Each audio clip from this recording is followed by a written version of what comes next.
Hi, everybody. Welcome to today's webinar, Digital Precarity and the Path to Resilience. Just a quick note about us, especially if you are new to webinars or if we've not met before. I'm Rachael Woody. I'm the founder and director of Relicura. The firm specializes in collections development and digital collections programs with a huge emphasis on digital collections.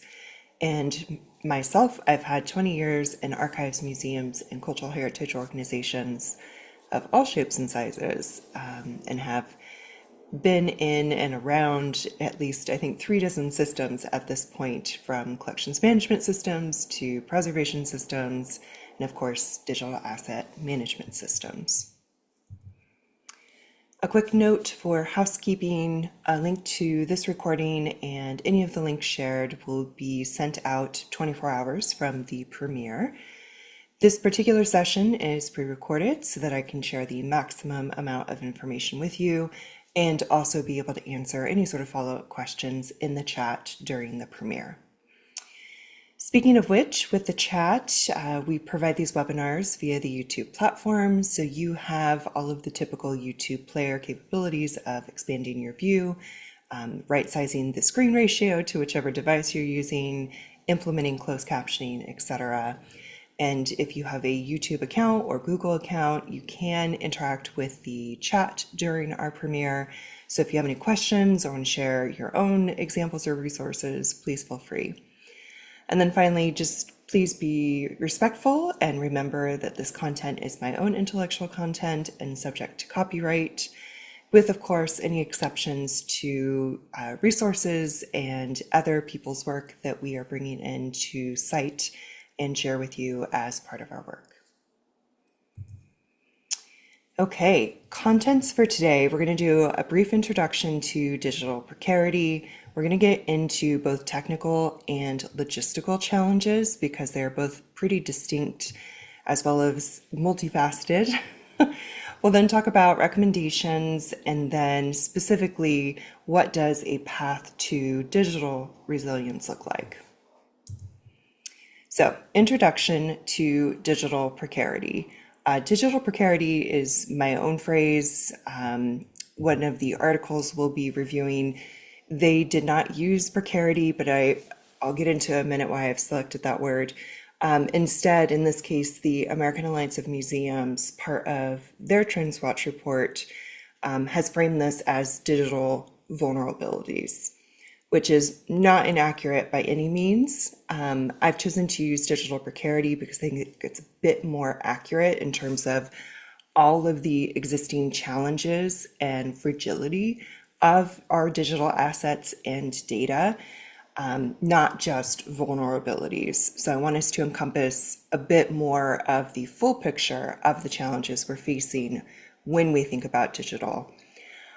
Speaking of the American Alliance of Museums, for those who are not as familiar, they house the Center for the Future of Museums, which has the fun job every year to come out with the TrendsWatch report. Each year when it comes out, Relicura, myself, typically reads it and responds, providing pieces that can help expand upon the particular trends or offer some different insights, depending on what those trends are.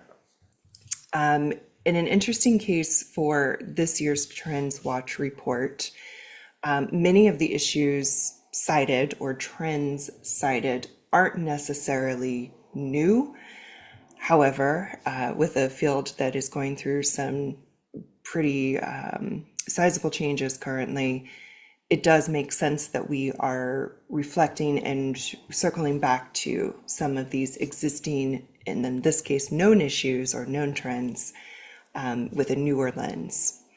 Also, as an asterisk, obviously the TrendsWatch report, when it came out, was January, February issue of their museum magazine.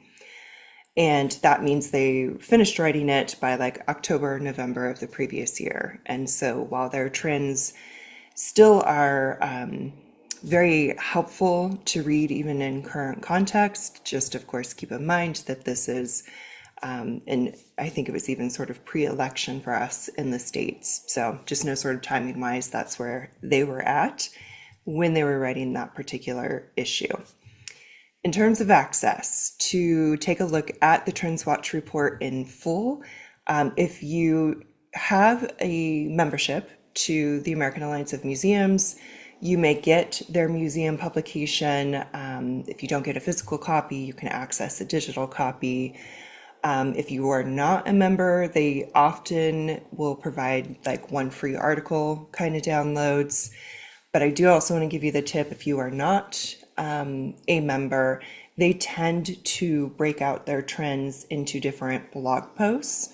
So for this particular trend, you can access the blog post without a paywall, and it essentially covers everything that would be in the magazine for the trends. So you've got multiple ways to access it. So I wanted to take the Center for the Future of Museums trend report on, as they termed it, digital vulnerabilities, and review what they have supplied and then expound upon it. By the nature of the TrendsWatch report, it's only a couple of pages.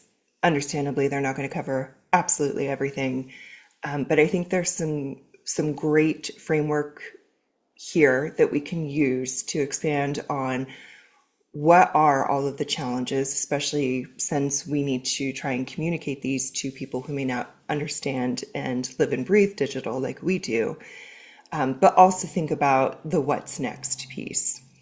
So for the Center of the Future of Museums, their framing and sort of how they opened this particular discussion was, what risks are posed by our current reliance on digital storage, platforms, and tools? So I'm going to get into the technical challenges, which are covered in part by the TrendsWatch report. I have essentially, as they talked through the challenges, there was no sort of like distinction of what types of challenges they were, et cetera. But I think for at least my brain's processing, putting them into categorizations or buckets can really help frame it. So if it's helpful for your brain, thinking about these challenges in terms of digital decay and digital loss. That way, when we are getting our examples listed out, we know sort of where they fall in these different camps, because both digital decay and digital loss are precipitated by different types of events and require different types of responses. So in terms of decay, the technical challenges mentioned in the TrendsWatch report are ones that we are fairly familiar with if you're working in digital collections. And even if you're not, these are pretty easy to imagine. First up in the decay column, data degradation, otherwise known as bit rot. This is a naturally occurring phenomenon. If you are a fan of the inherent vice phrase that conservators use when talking about like inherent vice in paper, for example, every item, even digital, has some inherent vice to it. And part of that is bit rot. That's part of the reason why preservationists recommend having multiple copies and one that's like pristine, untouchable copy, because the more we touch a particular file, the more it will suffer from this data degradation, the more it's moved, etc. So a known phenomenon and common for our digital files. The next item in the decay column is decay of media storage. So this is the storage itself, hardware and physical, so like external drives, floppy disks if you still have them, any sort of physical device that stores even digital media in itself. These all have lifespans, and they're often much shorter than we realize or would like them to be. So something to keep aware of, and again, is why in preservationist recommendations, there's usually recommendations of switching out different sort of hardware equipment every so often, because this is just something that is known to happen and needs to be planned for. And then also in the decay column, I've placed technology obsolescence. So this is, for example, when we bought those archival gold bond CDs and DVDs from various archive vendors. These CDs and DVDs are supposed to last for 100 years, though of course it's not even been 100 years for us to know or test that. And while the CDs or DVDs may still be good, does anybody have a CD or DVD drive in their computer anymore? Not really. So we are seeing, because of the rapid development and adoption and discarding of technology, that obsolescence piece is also adding a technical challenge and further sort of decays our technical stability with our digital files and data. In the loss category, we've got one of the examples in the TrendsWatch report is websites going dark, or otherwise termed as link rot.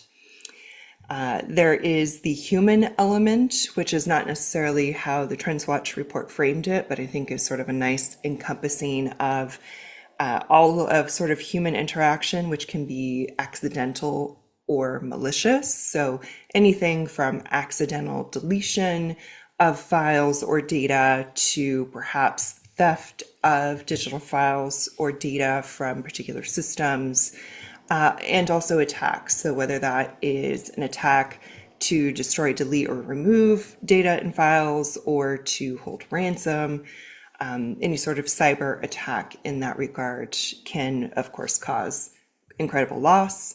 And while some of it may be technical in nature, the instigation of that loss is human, typically.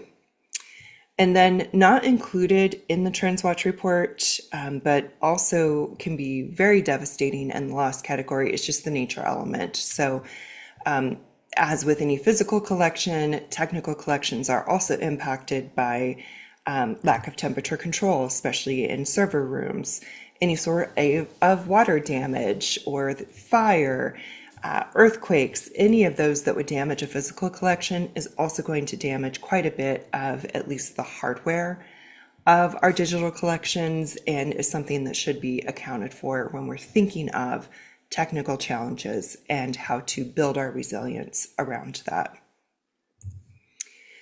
Some of the specifics in the TrendsWatch report that I want to mention for you before we continue, in case it's helpful to have specific examples. They mentioned the fragility around complex interconnectivity of systems. And to further sort of specify this for you as an example is often in archives and museums, not one system does everything the way we wish it would or does all the things that we wish it would. And so in many cases, there is a cobbling together of different systems or tools to help build our digital ecosystem. For example, we may have a collections management system in place where we can do our data entry and capture. We can even put digital assets into it, but it doesn't necessarily handle the digital asset management piece or the preservation piece. So we may have, in that instance, at least two different systems or tools in place. And the more we sort of daisy chain those together, the more points of weakness there can be from a breakdown in that daisy chain. Next thing they mentioned was heavy adoption of free systems. And in this particular case, I took this to mean the adoption of being able to sign up for like a free version of Google Drive, even like free systems or tools that are open source, but then may also go away depending on the development or support of that particular open source product. And so when it's a system not within our control, or a system that's not necessarily being maintained by a proprietary owner, there's inherent risk with that. Next one, constantly changing hardware and software. And this means not us constantly changing it out, though of course that would be also troubling. This is just the evolution of hardware and software happening so rapidly that we are experiencing the technology obsolescence piece, but also just the complete time and energy on our part to make sure we're understanding and adopting and upgrading and changing out due to all of these changes. Next one, financial challenges to adequately preserve all things digital. This is nothing new for us in museums and archives. Financial challenges are around most everything, but especially so with digital. There's often a lack of understanding of how much financial resources it does take to have something that's both robust and resilient in terms of digital infrastructure, let alone being able to try and prioritize that type of funding over things perhaps more sexy than digital infrastructure, such as exhibitions. Next item, no preservation plans in place, leading to, as the TrendsWatch report quoted, the digital dark age. And for this particular piece, while archivists are definitely doing their utmost to try and make sure that there are preservation plans in place for everything digital that we're creating, including the data with it, there are obviously going to be gaps. In some instances, there's not even an awareness that we need to start preserving that, as well as just a complete lack of planning in being able to do that. So definitely challenges and gaps there. And last example they mentioned, limited emergency response plans focused on analog disasters. So the emergency response plans, the reason why the TrendsWatch report framed it as limited is because I think the statistic was only 69% of museums in this case even have an emergency response plan or a disaster response plan, and that's just in general. And for many of those that do exist, there's often little to no mention of the digital collections. So in this case, there's already not a lot and even little when you consider the digital disaster piece. All right, now I want to get us into logistical challenges. These were not highlighted, at least not directly, by the TrendsWatch report, and is something that is often just as challenging, if not more so, to our ability to provide a resilient digital infrastructure. And so I want to make sure that we cover this today, because if we can't get over these logistical challenges, then we can't adequately address our technological challenges. So I have these in 4 categories for us to think through. We have understanding as a logistical challenge, perception, budget, and priorities. In terms of specifics, understanding as a logistical challenge is due to the lack of knowledge or training on digital preservation. And I know I'm basically preaching to the choir currently in terms of we are aware, that is why we were here, of this particular technical challenge. But often the people we report to, the directors, the board of directors, etc., they may be aware vaguely that this is something that needs to have resources or that needs to have at least a little bit of attention on, but there's a real lack of understanding in terms of the true scope of what it means to be digitally resilient, let alone any of the tools, equipment, software, etc., financial resources that need to go into it. So that lack of understanding piece is the first major roadblock that we need to plan and get around as a logistical challenge. The next one, perception. This basically is when people know just enough to know that these digital needs are there and that we are doing digital work and essentially creating digital assets and creating data. However, anything sort of around that is perceived as optional. And this is still such a major problem that it's not surprising, but it's still shocking, if that makes sense, where a lot of higher ups, especially if they're not the ones doing the digitization, creating the data, putting collections online, then while they think it's it would be nice, or oh, it's great that you digitize that and put that online, what a nice little treat, and not something that is central to the museum or archives mission, let alone is something that facilitates collections access, and all of the good things that we are aware of and why we do it every day. That perception piece is like the next hardest and most frustrating thing to plan for and get around after the understanding piece. Next challenge for logistics is budget. And as we was alluded to in that TrendsWatch report, the financial resources or lack thereof is a major logistical challenge for creating a robust and resilient digital infrastructure. And so it's rarely accounted for in annual budgets, even after something like COVID-19, where museums especially were only open online for at least a few months. That apparently wasn't enough for museums and archives to get an increase in annual allocation to continue to increase or at least shore up the amount of attention and energy that goes into that digital collections piece. And then secondary to annual budget is concept of reserve budgets, or essentially savings, planning for technology obsolescence, for example. That's not necessarily something that needs to be an annual budget line, but does need to be accounted for in terms of like every 5 years, for example, the computers should be switched out, or the servers or hard drives. So we need both that annual piece and the concept of like a reserve study or reserve budget. And then finally, the priorities piece, which gets to everything really, is anything digital is seldom a priority, and that is due to the lack of understanding and the lack of like accurate perception, or at least somewhat informed perception of digital collections and all of the management and infrastructure required there.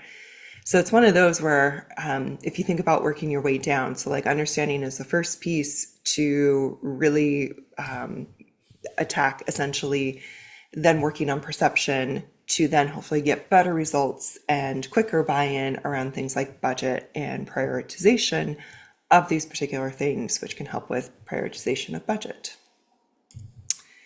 Recommendations. So the TrendsWatch, part of what I love about it is they do try and give recommendations for each of their trends, especially because there's usually challenges with the trends. And so to share these with you, first one, create resilient anti-fragile systems. Not a lot of details around that from them, but again, it's like a 3-page article, so you're not going to get a lot of details necessarily. But it's something I think for us to think about. There's not one blueprint to a perfectly robust anti-fragile system.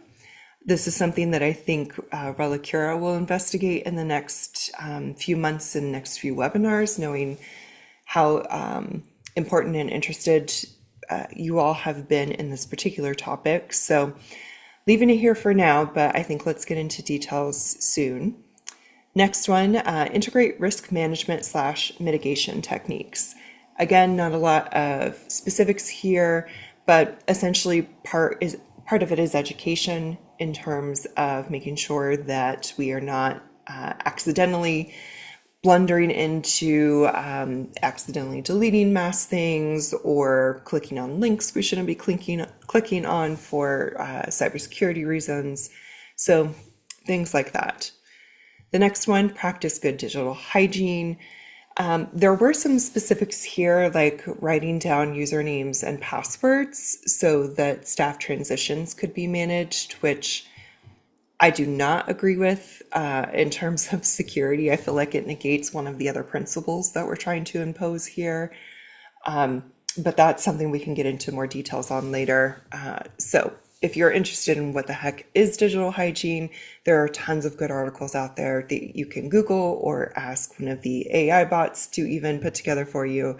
But it's good for us to start thinking about in terms of what do people consider good digital hygiene and what ones may make more sense than others without introducing other problems. Next item, budget for digital preservation. And I do want to mention they specifically cited the concept of a reserve study. If you are not familiar with what a reserve study is, I recently served on the HOA board for where we live. And in addition to the annual budget for things that HOA does, There's a concept of a reserve study, which is basically a savings account and a report on all of the assets in the particular neighborhood and when each of those assets would need to be rebuilt or repainted or replaced. And each had essentially a price tag assigned to it. So even though we wouldn't need to replace the arbor for 5 years, for example, we would still be saving annually towards that cost that would be realized in 5 years. So it's being very smart and intentional about keeping that infrastructure shored up with appropriate resources to do so. And then finally, they ask you to consider digital depreciation. So this is another good one that they provide some examples for in the article. But essentially, if you think about assets in general from like a financial, like tax perspective, when you acquire something like a major computer, for example, for a business, it goes on as an asset, and then every year that particular asset, because it ages, etc., it depreciates in value. And so while this is not necessarily a thing yet, I did think it was clever for TrendsWatch to suggest that there is a digital depreciation because both the data and assets themselves, there's a bit of a depreciation as we discussed in terms of decay, as well as a depreciation of the actual hardware and in some cases tools and software that could be depreciating as well. So it was a helpful concept I found and wanted to make sure we shared that with you. In terms of any other specifics before I move us away from the TrendsWatch report, they mentioned inventory of digital platforms and login credentials, which you'll note I mentioned has security concerns and there are better ways to handle that, but it's one of the recommendations. They also mentioned avoid using a single platform, which in a way makes sense in terms of, if you're, everything is in Google Drive, for example, and for whatever reason, Google Drive just does not exist tomorrow, then that is all of your stuff. Which again, if you are incorporating preservation principles, like there are ways for you to solve around this. I also want to point out that this is a particular contradiction to one of the challenges that they mentioned earlier, which was a dependence on complex interconnectivity of systems. So my perspective, these are both a problem, potential problems in terms of depending on one system or trying to daisy chain multiple systems. There is a happy pragmatic medium in there, which will depend on each person's particular situation. They recommend training in cybersecurity and absolutely any sort of education or training around being good digital stewards, not just for us as the people who create and manage these typically, but everybody who may even be touching them would be benefit from this. Creating an emergency response plan. They specifically mention this in reference to cyber attacks, which is one particular challenge that they mentioned. I think perhaps what they meant, or what I wish they meant, was emergency response plan for all of the challenges. So everything human to nature disasters, to losing access to Google Drive, or your CMS being held hostage, which are all things that have happened this year for us in the field. So emergency response plans for all of those things. Next, healthy digital skepticism, and this was specifically regarding new tools. I think a lot of us are pretty savvy in terms of educating ourselves on new digital tools and their resilience or lifespan. So I mention it here, but I think this is perhaps more for people who are not living and breathing this every day. Procedure for archiving museum data. And I love them using archiving in a way that archivists would cringe, myself included. But what they mean essentially is that it's not just the digital assets that we need to make sure we have a process and procedure for. It's also the data we're creating. And this is perhaps particularly poignant for the people whose CMS was hijacked last year. And then finally, digital preservation plan that reflects resources and capabilities. So I love that they're making this pragmatic in terms of we know that we have limited resources, time, attention, etc. And just starting somewhere is better than nothing. So I appreciate that from especially a large organization like the American Alliance of Museums. And it is a good reminder that even just a little bit knowing that working towards digital resilience is a long path, not necessarily up to us, and something is better than nothing. All right, so the how piece. So that is essentially what was included in the TrendsWatch report. Again, it's only a few pages long, so understandably, they can't get into a whole lot of detail. And so for today's webinar, I want to spend the rest of our time thinking through what the path to resilience looks like. We're going to cover this in a broad, like conceptual way so that we have a full sense of what this means. And then in future discussions that we have together, some future webinars, we can get into specifics or what this could look like in more detail. But for today, I just want to provide you the overview of the challenges, technical and logistical, and then what we can do about it. Some of the stuff that I touch on in the next few slides, we do get into some detail on in one of our previous webinars, which was one of the most popular in these last few months. So definitely go and check it out. The Digital Collections Management Fundamentals is available on YouTube. You can go and check it out anytime. So the how piece. We're going to break it down into store, detect, repair, protect as different sort of categories or phases for us to think through what the path to resilience looks like. So first up, and typically like the first thing we think of as we are approaching a more robust digital infrastructure is the concept of storage. And I want us to think about that in terms of digital file integrity and digital file access. So there's sort of two different camps we want to think about this in. For the file integrity piece, what we mean is the file quality. So when that file was created, this is typically more apropos of when we're digitizing. We want to make sure that we are digitizing at a high quality that is high enough for us to consider a preservation copy, can facilitate most access needs, can be blown up for exhibition style, whatever. So making sure file quality is appropriate.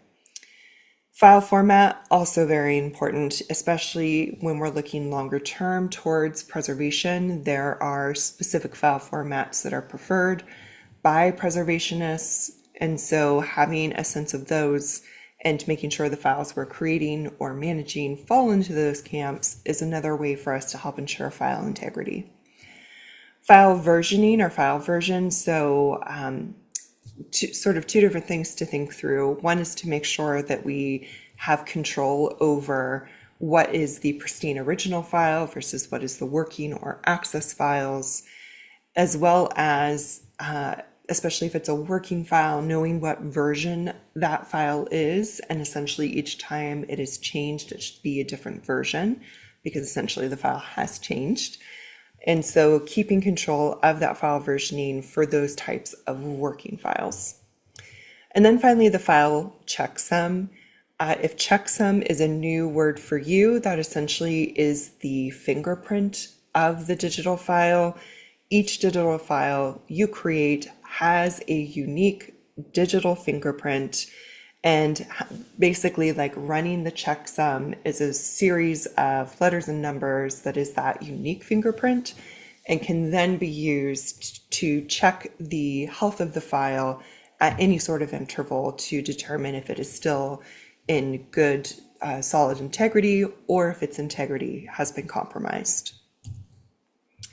For the file access piece, we've got two things to think about. First is the quality hardware.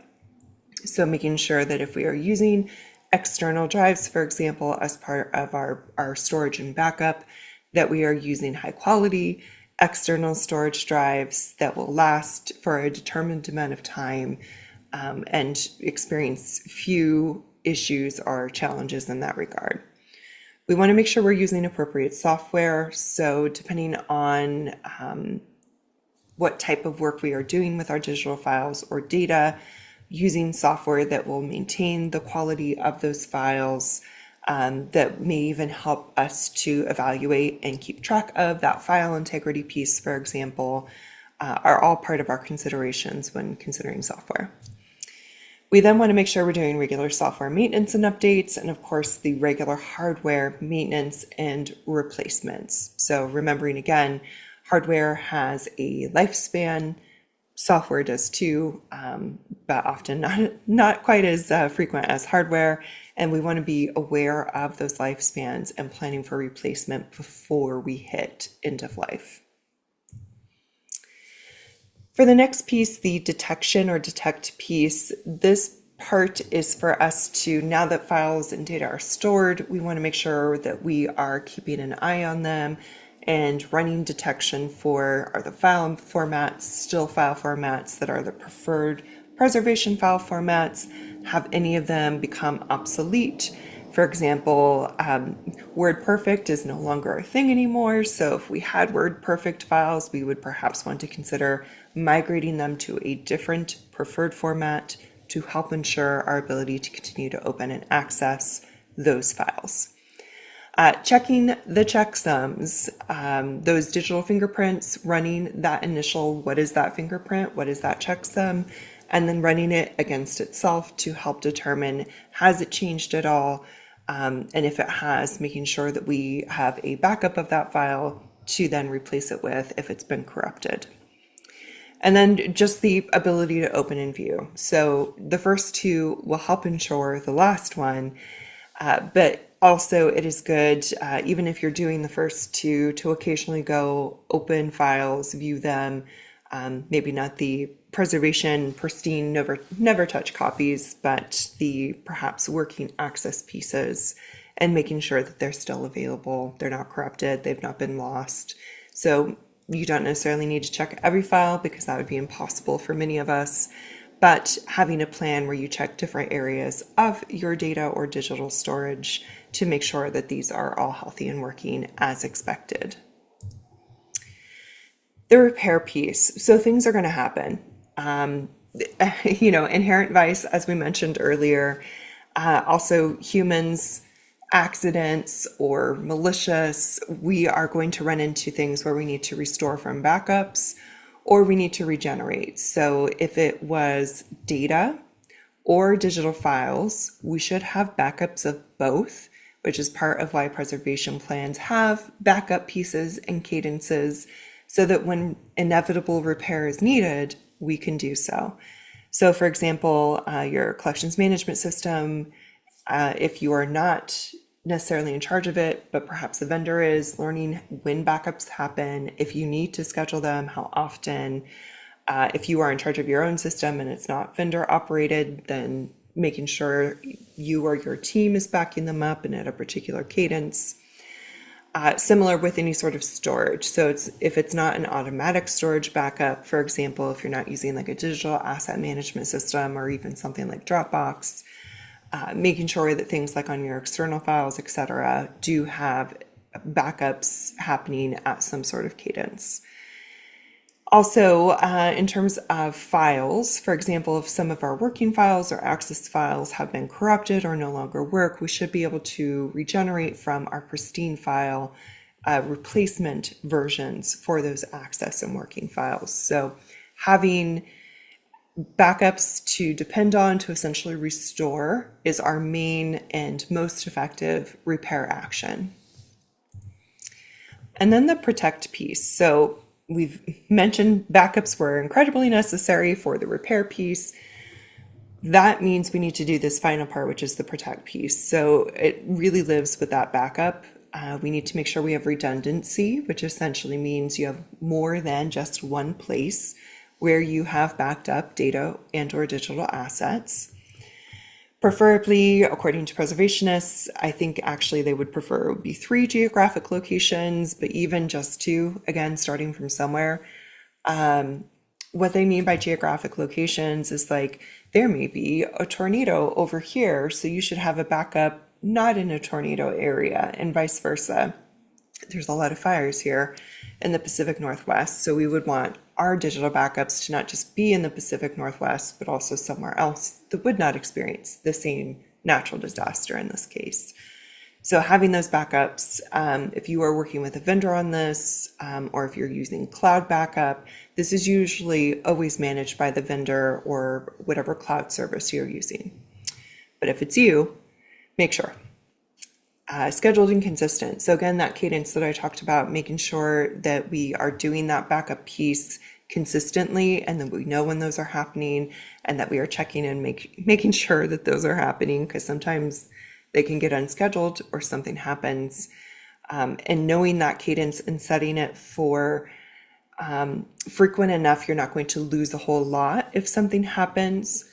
But depending on how labor intensive it may be, it may need to be every 2 weeks, for example, if it requires a lot of your time and effort versus something that is perhaps more streamlined, can run on its own, and maybe it does it every night, for example.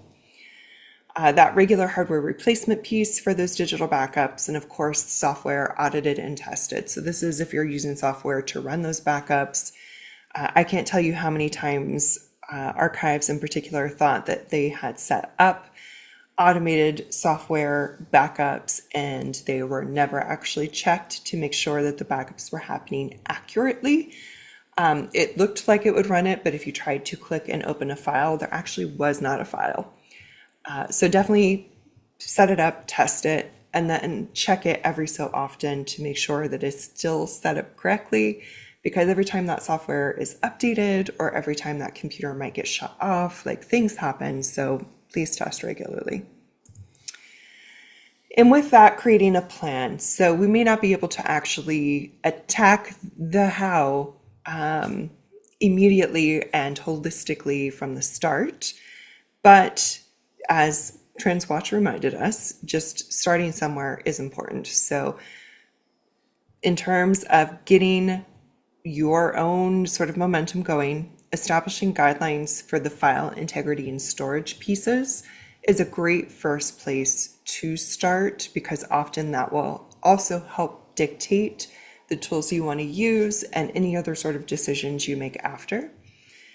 Next, thinking about those tools and timing for the detect actions. So making sure that things are whole, that they're a good format, that they can be opened, having a plan in place for who does that or what tool does that, when, who or what does that is very important.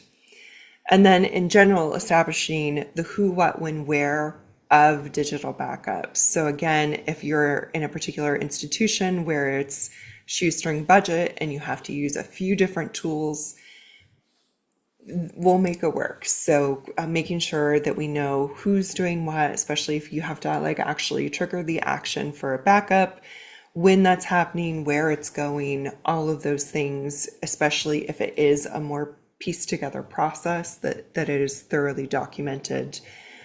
Even if you are lucky and you have a system that does this and it's minimal effort on your part, it should still be documented in terms of the when and how and where, especially for that sort of staff transition. You may not be there forever. And so if anything happens, somebody else needs to be able to look and find where their data backups may be or their digital asset backups may be. There are some great do-it-yourself tools that we did cover in that Digital Fundamentals webinar, but I want to mention them again here. External drives go a long way, especially if you're just starting out for just getting a backup.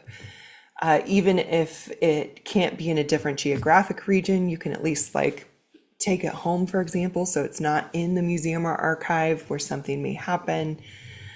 Using cloud services, even ones that aren't necessarily specific for museums or archives, can be another great start somewhere place. So Google Drive, Dropbox.